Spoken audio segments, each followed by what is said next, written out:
अस्मद्गुरुभ्यो नमः अस्मत्परमगुरुभ्यो नमः।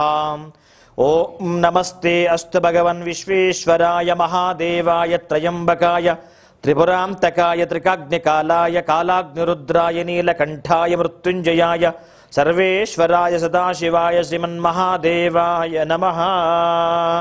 ओम नमः शिवाय ओम नमः शिवाय ओम नमः शिवाय ओम नमः शिवाय ओम नमः शिवाय। ಪ್ರೀತಿಯ ಬಂಧುಗಳೇ, ನಿಮಗೆಲ್ಲರಿಗೂ ಕೂಡ ಈ ಒಂದು ಮಹಾಶಿವರಾತ್ರಿ ಹಬ್ಬದ ಹಾರ್ದಿಕ ಶುಭಾಶಯಗಳು. ಆರೋಗ್ಯದ ಭಾಗ್ಯವನ್ನ, ಆಯುಷ್ಯದ ಭಾಗ್ಯವನ್ನ, ಐಶ್ವರ್ಯದ ಭಾಗ್ಯವನ್ನ ಅತ್ಯಂತ ಶೀಘ್ರವಾಗಿ ಆ ಶಿವ ನಿಮಗೆ ಕರುಣಿಸಲಿ.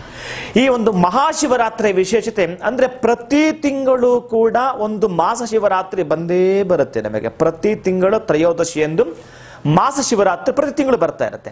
ಆದರೆ ಮಾಸ ಶಿವರಾತ್ರಿಗೂ ಈ ಮಹಾಶಿವರಾತ್ರಿಗೆ ಇರತಕ್ಕಂತಹ ವ್ಯತ್ಯಾಸವಾದರೂ ಏನು ಅಂತಕ್ಕಂತಹದ್ದು, ಅತ್ಯಂತ ಅದ್ಭುತವಾಗಿರ್ತಕ್ಕಂತಹ ಪ್ರತಿಫಲಗಳನ್ನು ಪಡ್ಕೊಳ್ಬೇಕಾದ್ರೆ ಒಂದು ದಿನ ಆದ್ರೂ ನಾವು ಭಗವಂತನ ಅರ್ಚನೆ ಮಾಡಲೇಬೇಕು.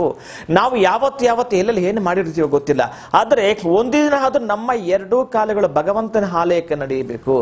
ಈ ಎರಡು ಕೈಗಳು ಏನು ಕೆಟ್ಟ ಕೆಲಸ ಮಾಡಿದೆಯೋ ಗೊತ್ತಿಲ್ಲ, ಒಂದು ದಿನ ಆದ್ರೂ ಭಗವಂತನನ್ನು ಅರ್ಚಿಸಬೇಕು.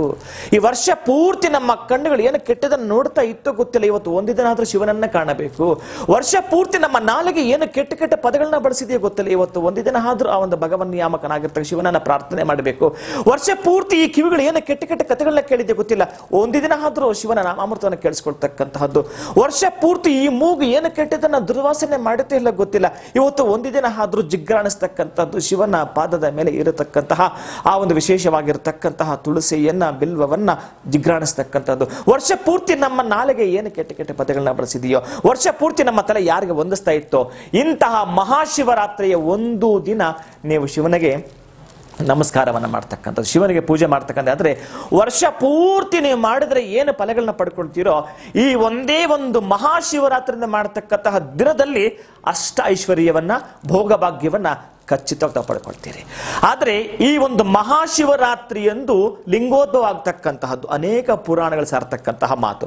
ಅಂತಹ ಮಹಾಶಿವರಾತ್ರಿಯಂದು ಮೊಟ್ಟ ಮೊದಲಿಗೆ ಬ್ರಹ್ಮ ಮತ್ತು ವಿಷ್ಣು ಇಬ್ಬರು ಕೂಡ ಪೂಜೆ ಮಾಡ್ತಾರೆ. ಅದೇ ಮಹಾಶಿವರಾತ್ರಿ. ಯಾವಾಗ ಈ ಸೃಷ್ಟಿಕರ್ತನಾಗಿರತಕ್ಕಂತಹ ಬ್ರಹ್ಮದೇವ, ಸ್ಥಿತಿಕರ್ತನಾಗಿರತಕ್ಕಂತಹ ಮಹಾವಿಷ್ಣು ಶಿವನನ್ನ ಕುರಿತು ಆರಾಧನೆ ಮಾಡಿರ್ತಕ್ಕಂತಹ ದಿನ ಯಾವುದಿತ್ತೋ ಅದೇ ಮಹಾಶಿವರಾತ್ರಿ. ಇನ್ನು ಸ್ವಲ್ಪ ಒಂದು ಹೆಜ್ಜೆ ಮುಂದೆ ಹೋಗಿ ಹೇಳೋದಾದ್ರೆ, ಈ ವಿಶೇಷವಾಗಿರತಕ್ಕಂತಹ ಮಹಾಶಿವರಾತ್ರಿಗೆ ಅತ್ಯಂತ ಪ್ರಧಾನವಾಗಿರತಕ್ಕಂಥದ್ದು ಎರಡು ಅಂಶವನ್ನ ನಾವು ಪರಿಗಣಿಸಲೇಬೇಕು. ಒಂದನೇದು ವಿಶೇಷವಾಗಿ ಭಗವಂತನನ್ನ ಅಭಿಷೇಕ ಮಾಡ್ತಕ್ಕಂಥದ್ದು. ನಿಮಗೆ ಗೊತ್ತಿದೆ, ಶಿವ ಅಭಿಷೇಕ ಪ್ರಿಯ, ವಿಷ್ಣು ಅಲಂಕಾರ ಪ್ರಿಯ, ಭಾಸ್ಕರ ನಮಸ್ಕಾರ ಪ್ರಿಯ. ಹಾಗೇನೆ ಮಹಾವಿಷ್ಣುವಿಗೆ ಅಲಂಕಾರ ಅಂದ್ರೆ ತುಂಬಾ ತೃಪ್ತಿಯನ್ನು ಪಡ್ತಕ್ಕಂಥದ್ದು. ಮಹಾವಿಷ್ಣುವಿಗೆ ಯಾರು ಅಲಂಕಾರ ಚೆನ್ನಾಗಿ ಮಾಡಿಸ್ತಾರೋ, ಆ ಭಗವಂತನ ತೃಪ್ತಿ ಪಡಿಸ್ತಾರೋ ಅವರನ್ನ ಭಗವಂತ ಸಂತೃಪ್ತಿಯಿಂದ ಹಿಡಿತಾನೆ. ಹಾಗೇನೆ ಮಹಾಶಿವನನ್ನ ಆ ವಿಶೇಷ ದಿನವಾಗಿರ್ತಕ್ಕಂತಹ ಮಹಾಶಿವರಾತ್ರಿಯಿಂದ ಏನಾದರೂ ಕೂಡ ಆರಾಧನೆ ಮಾಡತಕ್ಕಂತಹದ್ದು, ಅಭಿಷೇಕವನ್ನ ಮಾಡಿದರೆ ಅವರನ್ನ ತೃಪ್ತ ಹಾಗೂ ಸಂತೃಪ್ತವಾಗಿ ಆ ಭಗವಂತ ಇಡ್ತಾನೆ ಅಂತಕ್ಕಂತಹದ್ದು. ಅಂದ್ರೆ ನಾವಿಲ್ಲಿ ಅರ್ಥ ಮಾಡ್ಕೊಳ್ಬೇಕಾಗಿರ್ತಕ್ಕಂತಹದ್ದು, ಮಹಾಶಿವರಾತ್ರಿ ಎಂದು ಅಭಿಷೇಕಕ್ಕೆ ನೀವು ಪ್ರಾಧಾನ್ಯತೆ ಕೊಡತಕ್ಕಂಥದ್ದು ಒಂದನೇದು. ಇನ್ನು ಎರಡನೇದು ಉಪವಾಸ ಮಾಡತಕ್ಕಂತಹದ್ದು, ಜಾಗರಣೆ ಮಾಡತಕ್ಕಂತಹದ್ದು. ಜಾಗರಣೆ ಅಂತಕ್ಕಂಥದ್ದು ಏನನ್ನ ಸೂಚಿಸ್ತಾ ಬರುತ್ತೆ ಅಂತಂದ್ರೆ, ರಾತ್ರಿ 12 ಗಂಟೆ ಅಂದ್ರೆ ರಾತ್ರಿ 11 ಗಂಟೆ 54 ನಿಮಿಷದಿಂದ 12 ಗಂಟೆ 34 ನಿಮಿಷ ಲಿಂಗೋದ್ಭವ ಆಗಿರ್ತಕ್ಕಂತಹದ್ದು. ಅಂದ್ರೆ ಅದೇ ಸಮಯದಲ್ಲಿ ಬ್ರಹ್ಮ ಮತ್ತು ವಿಷ್ಣು ಪೂಜೆ ಮಾಡಿರ್ತಕ್ಕಂತಹ ಸುಸಮಯ, ಸುವೇಳೆ, ಸುಲಗ್ನ, ಸುಮುಹೂರ್ತ. ಆದ್ದರಿಂದ ಅಂತಹ ಸಮಯದಲ್ಲಿ ನೀವು ಜಾಗರಣೆ ಮಾಡಲೇಬೇಕಾಗಿರ್ತಕ್ಕಂತಹದ್ದು.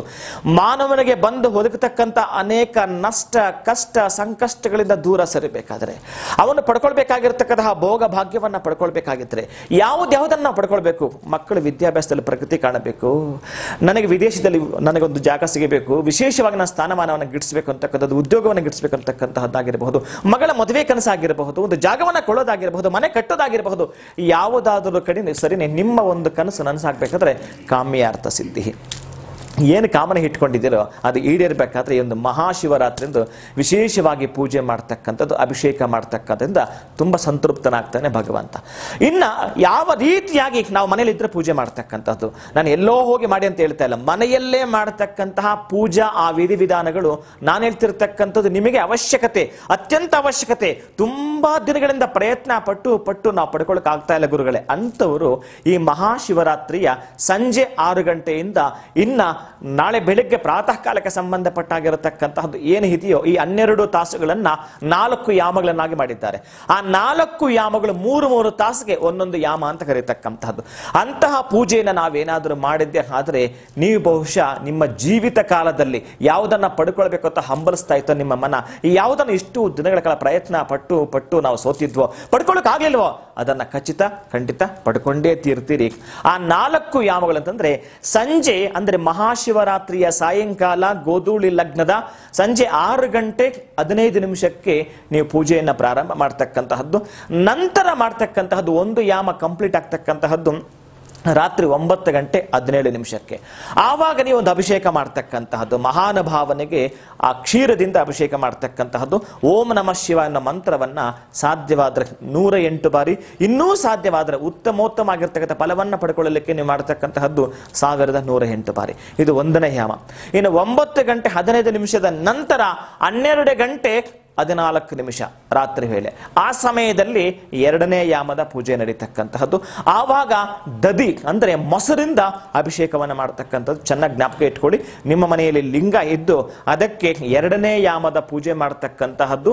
ಮೊಸರಿನಿಂದ ಅಭಿಷೇಕವನ್ನ ಮಾಡಿ ಓಂ ಶ್ರೀ ಮಹೇಶ್ವರಾಯ ನಮಃ ಈ ಮಂತ್ರಾನುಷ್ಠಾನವನ್ನ ಮಾಡ್ಕೊಳ್ತಕ್ಕಂತಹದ್ದು. ಬಿಲ್ವ ಪತ್ರೆಯನ್ನು ಅರ್ಚನೆ ಮಾಡ್ತಕ್ಕಂಥದ್ದು. ಬಿಲ್ವ ಪತ್ರೆಯಿಂದ ನೀವು ನೋಡಿ ವರ್ಷ ಪೂರ್ತಿ ಯಾವ ಪೂಜೆ ಮಾಡಿದಿರೋ ಏನು ಪೂಜೆ ಮಾಡಿದಿರೋ ಗೊತ್ತಿಲ್ಲ, ಆದರೆ ಎಷ್ಟು ರೀತಿಯಾಗಿ ನಿಮಗೆ ನೆಮ್ಮದಿ ಸಿಕ್ಕಿದೆಯೋ, ನೆಮ್ಮದಿಗೆ ಭಂಗ ಬಂದಿದೆಯೋ ಗೊತ್ತಿಲ್ಲ. ಒಟ್ಟಾರೆ 2ನೇ ಯಾಮದ ಪೂಜೆಯನ್ನ ತಾವೇನಾದರೂ ಮಾಡಿದಾಗ ಬಿಲ್ವ ದಳವನ್ನ ಶಿವನಿಗೆ ನೀವು ಅರ್ಪಣೆ ಮಾಡಿದ ಶಿವಾರ್ಪಣ ಮಸ್ತದಲ್ಲಿ ಅರ್ಪಣೆ ಮಾಡಿದ್ದೀರೋ ಅಂತಂದ್ರೆ ನಿಮ್ಮದಾಗಿರ್ತಕ್ಕಂಥ ಅನೇಕ ರೀತಿಯಾಗಿರ್ತಕ್ಕಂಥ ರೋಗ ರುಜಿನಗಳಿಂದ ಕಷ್ಟ ಕಾರ್ಪಣೆಗಳಿಂದ ಹೊರ ಬರಲಿಕ್ಕೆ ಅತ್ಯಂತ ಪ್ರಶಸ್ತವಾಗಿರ್ತಕ್ಕಂತಹ ಕಾಲ ಸನ್ನಿಹಿತವಾಗಿದೆ. ಹಾಗಾಗಿ ಆ ಸಮಯದಲ್ಲಿ ಮಾಡತಕ್ಕಂತಹದ್ದು. ಇನ್ನ 12 ಗಂಟೆ 15 ನಿಮಿಷದಿಂದ 3 ಗಂಟೆ 34 ನಿಮಿಷ ಅಲ್ಲಿ 3ನೇ ಯಾಮದ ಪೂಜೆ. ನೀವು ಇನ್ನಷ್ಟು ಮತ್ತಷ್ಟು 2ರಷ್ಟು ಆರೋಗ್ಯವನ್ನ, ಆಯುಷ್ಯವನ್ನ, ಐಶ್ವರ್ಯವನ್ನ ಪಡ್ಕೊಳ್ಬೇಕು ಅಂತಂದ್ರೆ ಆ ಸಮಯದಲ್ಲಿ ಆ ಮಹಾನುಭಾವನಿಗೆ ತುಪ್ಪದಿಂದ ಅಭಿಷೇಕ ಮಾಡ್ತಕ್ಕಂತಹದ್ದು. ಆ ತುಪ್ಪದಿಂದ ಅಭಿಷೇಕವನ್ನ ಮಾಡಿ ಬಿಲ್ವಪತ್ರೆ ಜೊತೆಗೆ ಕಣಗಲೆ ಪುಷ್ಪದೊಂದಿಗೆ ಅರ್ಚನೆ ಮಾಡ್ತಕ್ಕಂತಹದ್ದನ್ನ ಮರಿಬೇಡಿ. ಇನ್ನ 3ನೇ ಯಾಮ ಆದ ನಂತರ ಇನ್ನು 3:34 ನಂತರ ಇನ್ನು ಬೆಳಗ್ಗೆ 6 ಗಂಟೆ 19 ನಿಮಿಷದ ಒಳಗಡೆ ಮಾಡ್ತಕ್ಕಂತಹದ್ದು 4ನೇ ಯಾಮದ ಪೂಜೆ ಜೇನುತುಪ್ಪದೊಂದಿಗೆ ಮಾಡ್ತಕ್ಕಂತಹದ್ದು. 1ನೇದು ಹಾಲು, 2ನೇದು ದದಿ ಮೊಸರು, 3ನೇದು ಆಜ್ಯ ತುಪ್ಪ, 4ನೇದು ಜೇನುತುಪ್ಪ. ಈ 4ನ್ನು ಕೂಡ ಶಿವನಿಗೆ ಶಿವಾರ್ಪಣ ಮಸ್ತು ಅಂತ ನೀವು ಅಭಿಷೇಕ ಮಾಡಿದ್ದೆ ಆದ್ರೆ ನೋಡಿ ಈ ರೀತಿಯಾಗಿ ಆ 4 ಯಾಮಗಳು ಮಾಡಬೇಕಾದ್ರೆ ನಾವು ರಾತ್ರಿಯಲ್ಲೇ ಜಾಗರಣೆಯಲ್ಲಿ ಇರಲೇಬೇಕಾಗತ್ತೆ. ಇನ್ನು ಅದನ್ನ ಬಿಟ್ಟು ನಾವು ಇನ್ನೇನು ಮಾಡ್ತಕ್ಕಂತಹದ್ದು ಮತ್ತೊಂದು ಆಟಗಳಾಡ್ತಕ್ಕಂತಹದ್ದಾದರೆ ನಾವು ಏನು ಪಡೆದುಕೊಳ್ಳಲಿಕ್ಕೆ ಸಾಧ್ಯವೇ ಇಲ್ಲ. ಮಕ್ಕಳು ಯಾವ ರೀತಿ ಸಂಪೂರ್ಣವಾಗಿ ವರ್ಷ ಪೂರ್ತಿ ಓದಿ 6 ದಿನದಲ್ಲಿ ಆತನ ಬಂಡವಾಳ ಗೊತ್ತಾಗುತ್ತೆ. ಯಾವ ರೀತಿಯಾಗಿ ವರ್ಷ ಪೂರ್ತಿ ಓದಿದ್ದರ ಪರೀಕ್ಷಾ ದಿನಗಳಲ್ಲಿ ಕೇವಲ 6 ದಿನದಲ್ಲಿ ಗೊತ್ತಾಗುತ್ತೆ. ನಾವು ವರ್ಷ ಪೂರ್ತಿ ಏನೇನು ಮಾಡಿದ್ದೀವೋ ನಮ್ಮದಾಗಿರ್ತಕ್ಕಂಥ ಕಷ್ಟ ಕಾರ್ಪಣ್ಯಗಳು, ಪಾಪ ಪುಣ್ಯಗಳು, ಲಾಭ ನಷ್ಟಗಳು, ಸುಖ ಸೌಖ್ಯಗಳು ಇವೆಲ್ಲ ಪಡ್ಕೊಳ್ಬೇಕು ಅಂತಂದ್ರೆ ನೀವು ಮಾಡ್ಕೊಳ್ಬೇಕಾಗಿರ್ತಕ್ಕಂತಹದ್ದಂತಂದ್ರೆ ಇದು ನಮಗೆ ಎಕ್ಸಾಮ್ ಸೆಂಟರ್ ಇವತ್ತು ರಾತ್ರಿ ಇರ್ತಕ್ಕಂಥದ್ದು ಪ್ರೀತಿ ಬಂಧುಗಳೇ. ಅಂತಹದ್ದನ್ನೇನಾದ್ರೂ ಕೂಡ ಮಹಾಶಿವರಾತ್ರಿಯ ದಿನದಂದು ನೀವೇನಾದ್ರೂ ಮಾಡಿಕೊಂಡಿದ್ದೆ ಆದ್ರೆ ಖಚಿತವಾಗಿ ತಮ್ಮದಾಗಿರ್ತಕ್ಕಂಥ ಅನೇಕ ಭಾಗ್ಯಗಳನ್ನ ತಾವು ಪಡ್ಕೊಳ್ತೀರಿ. ಶುಭಂ ಭೂಯಾತ್, ಎಲ್ಲರಿಗೂ ಕೂಡ ಒಳ್ಳೆಯದಾಗಲಿ. ಇನ್ನು ಗೊತ್ತಿದೆ ನಿಮಗೆ ಶಿವ ಶಿವ ಎಂದರೆ ಭಯವಿಲ್ಲ, ಶಿವನಾಮಕ್ಕೆ ಸಾಟಿ ಇಲ್ಲ ಅಂತ.